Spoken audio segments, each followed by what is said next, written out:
Glória a Deus. Impressionante amor que nos encontrou. Glória a Deus porque Ele nos amou primeiro. Glória a Deus porque sua graça que estamos aqui. Glória a Deus que apesar de nós, Ele ainda nos ama. Queria convidar os irmãos a abrir suas Bíblias no Evangelho segundo escreveu Lucas, no capítulo 15.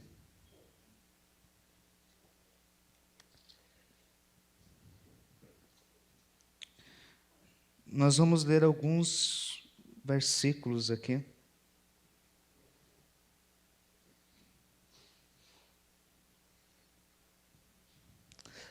Deus já tem ministrado nos seus corações através dos louvores. Obrigado, Deus usou vocês muito para ministrar em meu coração nessa noite. E tenho certeza que Deus ainda há de falar mais a nós. Vamos ler o versículo 1 e o versículo 2, e depois nós vamos ler o versículo 11 ao versículo 32. É um texto um pouco longo, e um texto de fato conhecido dos irmãos e das irmãs, mas eu tenho certeza que Deus vai trazer algo diferente a nós. Vamos ler o versículo 1 e o 2 primeiro. Diz assim: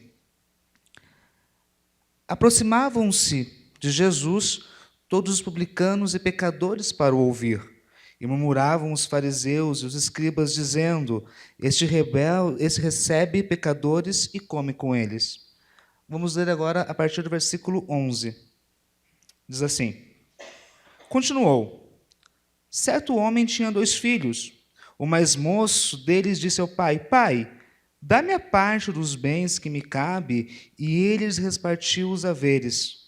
Passado muitos dias, o filho mais moço, ajuntando tudo que era seu, partiu para uma terra distante e lá dissipou todos os seus bens, vivendo dissolutamente. Depois de ter consumido tudo, sobreveio àquele país uma grande fome, e ele começou a passar necessidade. Então, ele foi e se agregou a um dos cidadãos daquela terra, e este o mandou para os seus campos a guardar porcos. Ali, desejava ele fartar-se das alfarrobas que os porcos comiam, mas ninguém lhe dava nada. Então, caindo em si, disse: Quantos trabalhadores de meu pai têm pão com fartura, e eu aqui morro de fome? Levantar-me-ei e irei ter com meu pai, e lhe direi: Pai, pequei contra o céu, e diante de ti já não sou digno de ser chamado teu filho. Trata-me como um dos teus trabalhadores. E levantando-se, foi para o pai. Vinha ele ainda de longe, quando seu pai o avistou, e compadecido dele correu, o abraçou e o beijou. E o filho lhe disse: Pai, pequei contra o céu, e diante de ti já não sou digno de ser chamado teu filho. O pai, porém, disse a seus servos: Trazei depressa a melhor roupa, vesti-o, ponde-lhe um anel no dedo e sandália nos pés, trazei também e matai o novilho cevado. Comamos, regozijemos, porque este meu filho estava morto e reviveu, estava perdido e foi achado. E começaram a regozijar-se. Ora, o filho mais velho estava no campo, e quando voltava, ao aproximar-se da casa, ouviu a música e as danças. Chamou um dos criados e perguntou-lhes o que era aquilo. E ele informou: Veio teu irmão, e teu pai mandou matar o novilho cevado, porque o recuperou com saúde. Ele se indignou, não queria entrar. Saindo, porém, o pai procurava conciliá-lo. Mas ele respondeu ao seu pai: Há tantos anos que eu te sirvo, sem jamais transgredir uma ordem tua, e nunca me deste um cabrito sequer para alegrar-me com os meus amigos. Vindo, porém, esse teu filho, que desperdiçou os teus bens com meretrizes, tu mandaste matar para ele o novilho cevado. Então lhe respondeu o pai: Meu filho, tu sempre estás comigo, tudo que é meu é teu. Entretanto, era preciso que nos regozijássemos e nos alegrássemos, porque este teu irmão estava morto e reviveu, estava perdido e foi achado. Vamos curvar nossas cabeças e orar mais uma vez? Pai, Neste momento em que a sua palavra vai ser ministrada, eu peço que o Senhor abra nossos ouvidos e corações, que ela possa ser plantada em terreno fértil e dar frutos de arrependimento e frutos para a glória de teu nome. É o meu pedido, em nome de Jesus. Amém. Amém. Jesus, ele era um ensinador ímpar. Ele ensinava através de histórias. E o que nós lemos agora é uma das histórias que Jesus contou. E as histórias têm uma capacidade tão incrível de despertar sentimentos, despertar sensações e despertar reflexão. E o tema que eu quero conversar com os irmãos nesta noite é o seguinte: a procura da felicidade. E para isso a gente tem que entender algumas coisas. Primeiro, o ser humano, ele constrói o seu próprio destino. Ou seja, a construção de si envolve escolhas. Nenhum de nós nasce com destino pronto. Nenhum de nós tem um futuro previsto nas estrelas, né? Não há. Cada um de nós constrói o próprio destino. Uma vida boa ou uma vida não boa depende exclusivamente das nossas próprias escolhas. É nas escolhas que fazemos ou que deixamos de fazer que nós vamos nos construindo enquanto ser humano. Ninguém nasce um mentiroso. A pessoa se torna mentiroso a partir do momento em que ela escolhe mentir. Ninguém nasce pronto. O futuro está ao nosso dispor e as nossas escolhas vão fazendo o nosso futuro. O ser humano é livre. E essa liberdade, ela é a origem da própria angústia. Como assim? Liberdade não é bom? A liberdade gera angústia porque a gente também não sabe exatamente o resultado daquilo que escolhemos. A gente não sabe exatamente onde as nossas decisões vão nos levar. A gente não sabe exatamente onde que cada escolha nossa leva. E isso, de certa maneira, angustia o ser humano até o ponto que eles têm esse sentimento. E esse sentimento de angústia vai se tornando um desespero. E o desespero ele é próprio da condição humana na medida em que o ser humano ele procura sentido na vida. Então, se somos livres, escolhemos nosso destino, mas se a gente não tem uma escolha adequada, isso vai se tornando cada vez mais desesperador na medida em que a gente procura significado. Todo ser humano procura significado. Em outras palavras, todo ser humano procura felicidade. É isso que a gente quer. É isso que o ser humano deseja. Felicidade, sentido, significado. E uma pergunta fica para a gente. O que isso tudo, de ser livre, ter liberdade, da angústia da escolha, do desespero da procura do sentido, tem a ver com a parábola tão conhecida que nós denominamos aí do filho pródigo, mas que eu prefiro chamar dos filhos perdidos. Vamos ver primeiro a quem essa parábola é dirigida. No versículo 1 e 2 do capítulo 15, diz o seguinte: aproximavam-se de Jesus publicanos e pecadores, e murmuravam os fariseus e os escribas. Temos duas classes de pessoas aqui: os pecadores, os publicanos, aqueles que eram malquistos pela sociedade, e os fariseus, os religiosos, os éticos e morais. Duas classes de pessoas. E essas duas classes de pessoas, elas estão representadas na parábola nos dois filhos. O filho mais novo e o filho mais velho. E, na verdade, irmãos e irmãs, essas duas classes de pessoas, tanto o filho mais velho quanto o filho mais novo, somos nós. Eu e você. Por mais que não queiramos, às vezes, nos identificamos, ora, com o filho mais novo, ora, com o filho mais velho. E eu quero conversar com os irmãos algumas características desses dois. E eu digo, os dois estão perdidos. Os dois estão distantes do Pai. Os dois estão distantes da alegria do banquete. E qual seria a saída, então, dessa discussão, desse debate, dessa distância do Pai? Sobre isso eu quero conversar. Vamos ver um pouquinho o filho mais novo. Capítulo 15, versículos 12 e 13.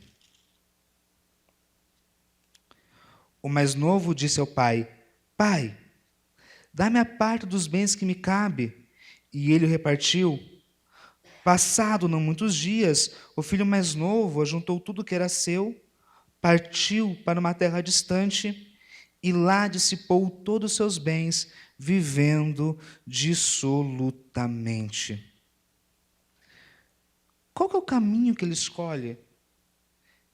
Ele tem uma escolha. O destino não está posto diante do filho mais novo. O destino não está feito diante dele. Mas ele também quer encontrar o seu lugar no mundo. Então ele vai se propor um caminho. E qual é o caminho que ele se propõe? É o que a gente chamaria aí de caminho do autoconhecimento. Uma tentativa de encontrar felicidade. Ora, eu estou me sentindo aprisionado na casa de meu pai. Eu estou me sentindo preso diante do pai. Então eu vou me distanciar dele para eu viver de acordo com minhas próprias regras, para que eu descubra o que é bom para mim, para que eu faça, para que eu escolha, para que eu decida, afinal de contas, as próprias regras da minha vida. Essas regras da minha vida, quem vai decidir sou eu. Porque agora eu já sou maior de idade, afinal de contas, eu consigo decidir o que é bom para mim, não é? O filho mais novo, ele ilustra o caminho do autoconhecimento. Nas antigas culturas patriarcais, alguns eles optavam por tal caminho. Porém, hoje em dia é um número cada vez maior de pessoas que seguem esse caminho. Esse paradigma sustenta que as pessoas devem ser livres para perseguir seus próprios conhecimentos e para buscar a autorrealização, independente dos costumes, das convenções. Segundo esse ponto de vista, o mundo seria um lugar muito melhor se a tradição, o preconceito, a autoridade hierárquica e outras barreiras à liberdade pessoal fossem diminuídas ou removidas. É um caminho que escolhe a si mesmo como modelo. É um caminho de escolha em que você fala, não, eu tenho total controle e eu sei exatamente o que é certo, o que é o errado. Quem escolhe o caminho do autoconhecimento diz o seguinte: eu sou a única pessoa que pode decidir o que é certo. O que é errado para mim, eu vou viver como bem desejar, encontrar meu verdadeiro eu, a verdadeira felicidade por meio deste caminho. É o caminho da escolha própria, onde você coloca a si mesmo como determinante da sua própria felicidade. A gente conhece algumas histórias, né? Na verdade, muitos de nós passaram por uma situação semelhante. Geralmente, o caminho do autoconhecimento não tem um final muito bom. É difícil. Nos últimos séculos, na verdade, muito se tem falado sobre o filho mais novo. O filho que se distancia do pai, o filho que se afasta, o filho que vive a vida dissolutamente, que rompe com todas as regras morais e decide viver de acordo com o que ele acha que é certo. Temos muitos exemplos sociais disso. Temos muitas coisas que falam sobre esse distanciamento e essa afirmação de si. Mas temos o outro filho. Nós temos o filho mais velho. No capítulo 15 mesmo, versículos 29 e 30, diz o seguinte: mas ele respondeu ao seu pai: há tantos anos que eu te sirvo, sem jamais transgredir uma ordem tua, e nunca me deste um cabrito sequer para alegrar-me com os meus amigos.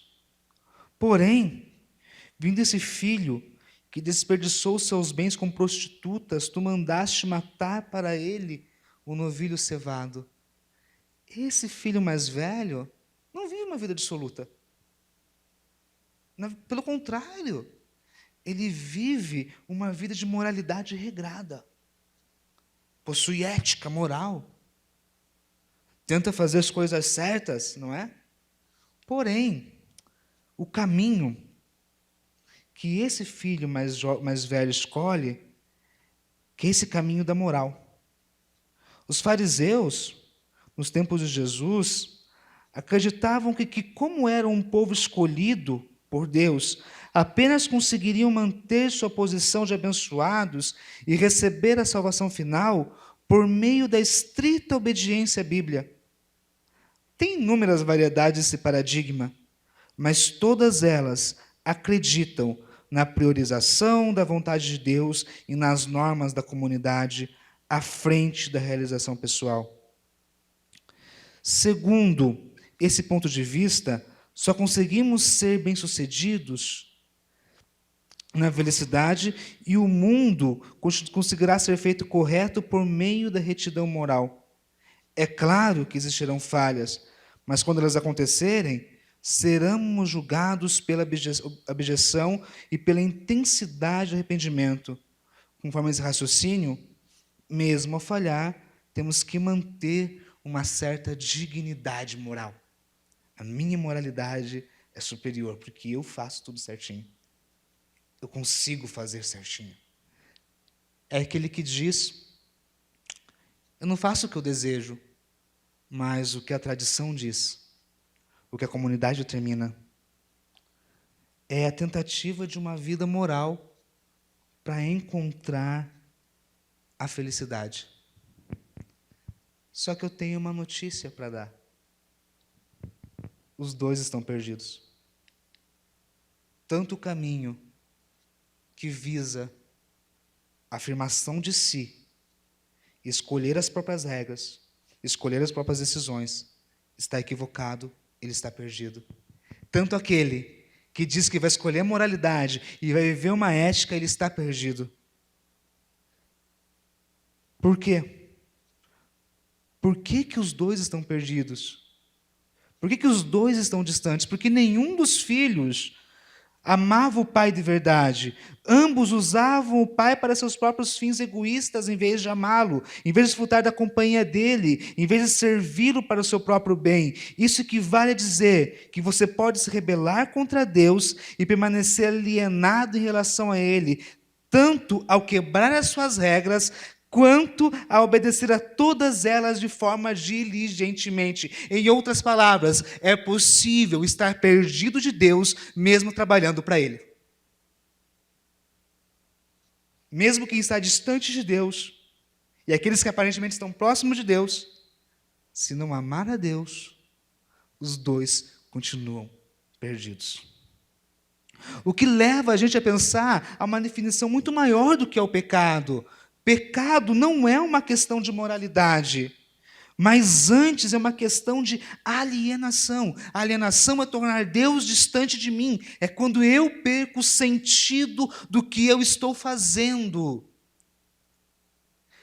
Nós temos o costume e o mau hábito de classificar pecado apenas como uma questão moral e classificar santidade e salvação como moralidade. E não é.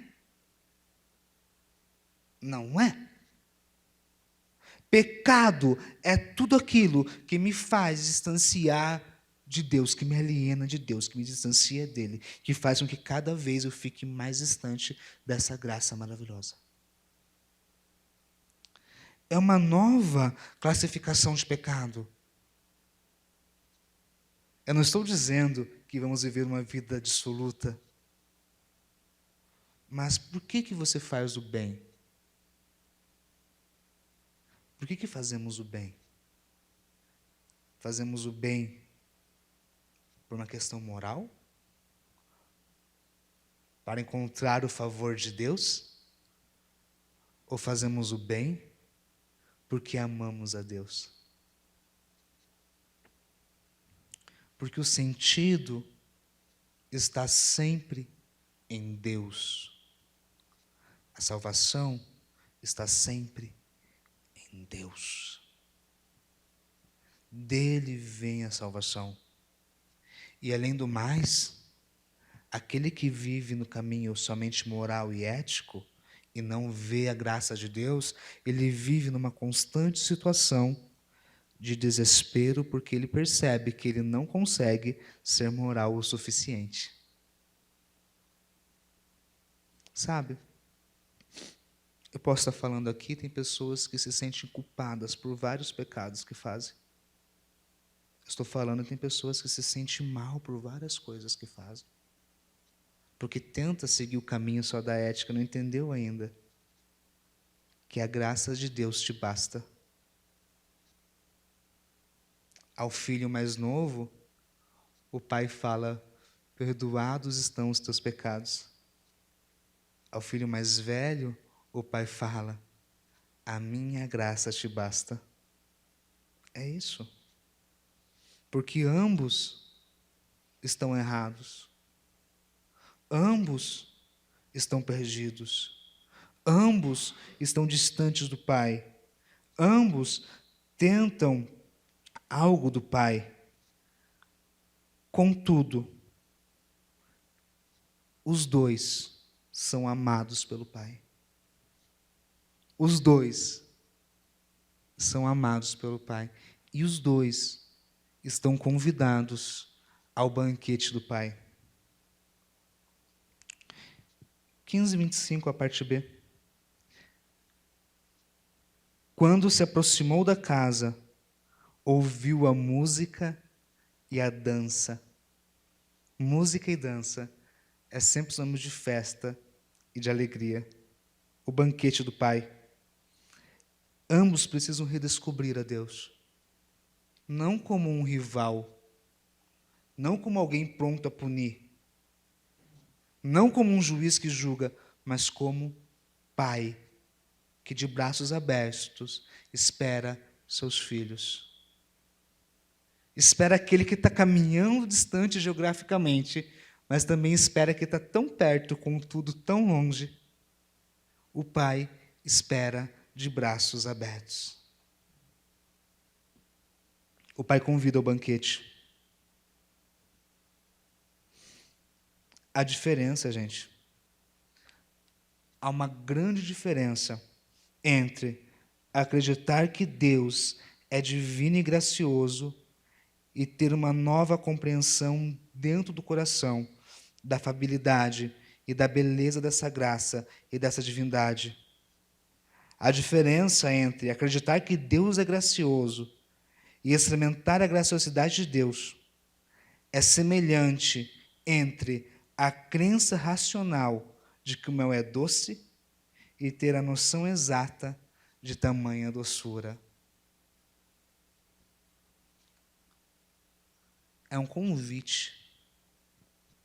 Provai e vede que Deus tem gosto bom. Provai e vede que Deus é bom. Olhar para Deus além de si mesmo. Olhar para Deus além das suas escolhas. Olhar para Deus além das regras e tradições. Olhar para Deus como Pai, que nos ama tanto, que nos conforta tanto e que nos aceita da exata maneira que nós somos. O convite do Pai é o convite ao banquete. Jesus nos diz que tanto o caminho sensual do filho mais novo, quanto o caminho ético do filho mais velho, são becos sem saídas, porque falta o amor do Pai, falta o convívio do Pai, falta o verdadeiro aproximar-se de Deus. Os dois caminhos não levam à felicidade. Os dois caminhos não levam a Deus. Os dois caminhos, pelo contrário, nos distanciam e não permitem que a gente aproveite de verdade o que é a verdadeira felicidade e o que é o significado da vida. A felicidade não consiste em eu fazer as coisas do meu jeito exatamente, mas também não consiste em eu viver uma vida debaixo de regras e tradições apenas. A felicidade é um salto de fé. Deus, em tuas mãos, eu coloco a minha vida. E sabendo que tu é um Pai amoroso, com confiança, eu tomo as decisões. Deus, em tuas mãos eu coloco a minha existência. E com confiança, eu vou dar os meus passos. Deus, em tuas mãos, eu coloco o meu querer. E com confiança e com fé, eu caminho em direção a ti. Por isso que é um salto de fé. E é só o salto de fé que vence a angústia e que vence o desespero. Só o salto de fé que tira a gente desse círculo vicioso de viver uma vida angustiada, de viver uma vida desesperada. Só o salto de fé vai trazer a paz que você precisa para caminhar da maneira que Deus deseja de você, para caminhar da maneira que a tua vida tem significado. Só o salto de fé que vai permitir o convite ao banquete. Vem, escuta a música e a dança. Vem, o Pai está te convidando. Vem, o Pai está te convidando para você ter um relacionamento com Ele como Pai, não como rival, não como ditador. O Pai te convida a ter um relacionamento de filho, porque o Pai te ama. Eu repito para você, o Pai te ama. E mais uma vez, para nenhum de nós nos esquecermos, o Pai te ama. E Ele diz que a graça dEle está aberta a te receber. Não importa se você está perdido como filho pródigo, filho distante, ou está perdido como outro filho que tão perto, mas continua perdido. O Pai diz, vem para mim. Escuta a música, escuta a dança. É um convite de Deus para mim e para você. Sabe, é muito fácil obedecer leis e regras, irmãos e irmãs. Eu sei disso. Eu sei. É fácil. Difícil é dar o salto de fé. Também é fácil tentar viver uma vida sem regra, dissoluta. Difícil é dar o salto de fé. E a única coisa que eu peço a Deus nessa noite é que a graça dele nos alcance mais uma vez e que nos seja possível, a mim e a cada um dos irmãos das irmãs, darem o seu salto de fé e irem cada vez mais perto de Deus. Não se culpem tanto. Deus ama você. Não se cobre tanto. Deus ama você. Não fique com vergonha de Deus. Deus ama você. Quero convidar os irmãos e irmãs a ficarem em pé nesse momento.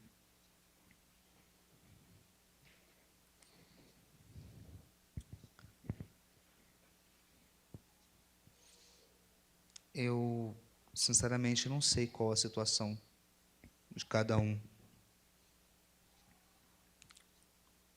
Eu não sei se alguém está se sentindo como filho que vai longe do pai, decide viver a vida dessa maneira. Eu também não sei se tem alguém aqui que, mesmo estando perto do pai, ainda não aprendeu a vê-lo como pai. Talvez você não se encaixe em uma dessas categorias, Mas talvez você conheça alguém que se encaixa. Se você se encaixa em uma delas, ore a Deus e aceite Deus. E venha para o banquete, escute a música e a dança. Se você não se encaixa, você provavelmente conhece alguém que se encaixa. Então você vai interceder por essa pessoa nesse momento. Pedir que o doce Espírito alcance ela e que ela entenda que o Pai está de braços abertos. Convido você a curvar sua cabeça e orar comigo. Deus Santo, obrigado porque eu escutei sua voz nessa noite. Obrigado porque o Senhor ministrou meu coração e me ensinou mais sobre a graça de Deus. Essa graça tão maravilhosa que nos aceita. Perdoa-nos, Pai, se às vezes nós somos como o filho mais novo e decidimos querer viver a vida da nossa maneira. Perdoa-nos, Pai, se às vezes a gente decide caminhar esse caminho tão tortuoso. Perdão. E perdoa-nos, Pai, porque às vezes a gente acha que as nossas ações nos justificam e que temos algum direito de cobrar-te alguma coisa. Perdão, Pai. Perdão porque por vezes não o vemos como um Pai amoroso, ou vemos como um rival ou como um ditador. Perdão. Ensina-nos a amar mais a Ti, Pai. Ensina-nos a buscar mais ao Senhor. Ensina-nos a estar mais perto de Ti, como aquele Pai que ama tanto. Também intercedemos, Pai, por aqueles que estão distantes do Senhor. Alcança-os na Tua grandiosa graça. Alcança-os e ministra seus corações para que possam desfrutar a verdadeira felicidade do salto de fé. Aqueles, Pai, que estão perdidos, mesmo estando na Tua casa, ensina-os, Deus, a amar ao Senhor. Ensina-nos a amar mais a Ti e a julgar menos, Pai. Ensina-nos a estar mais perto de Ti. Estamos cientes que a vida são escolhas, Pai. E estamos cientes também que as escolhas são feitas diariamente. Então, ensina-nos, Pai, a todo dia fazermos a escolha da fé. Que ser cristão seja nossa escolha diária. Que amar ao Senhor seja a nossa primeira decisão do dia. Continua conosco, Pai, e dá-nos força para cumprir, Pai, a Tua missão. É o meu pedido, em nome de Jesus. Amém. Amém. Ele é Senhor e a verdade vai sempre reinar. Amém? Terra e céu glorificam o seu santo nome.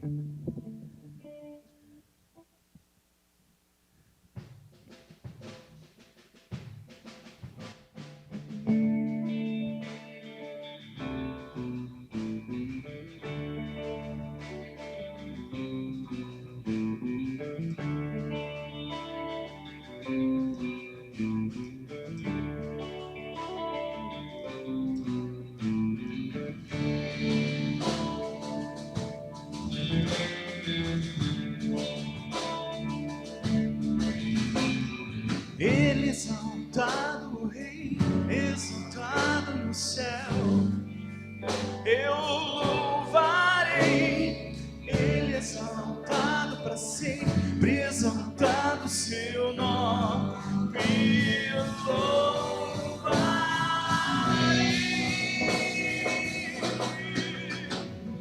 Ele é o Senhor, sua verdade vai sempre reinar.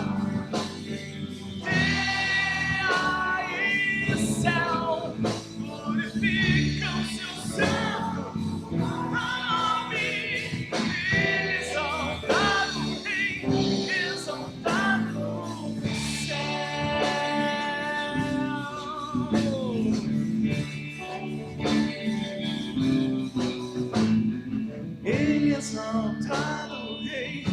exaltado no céu.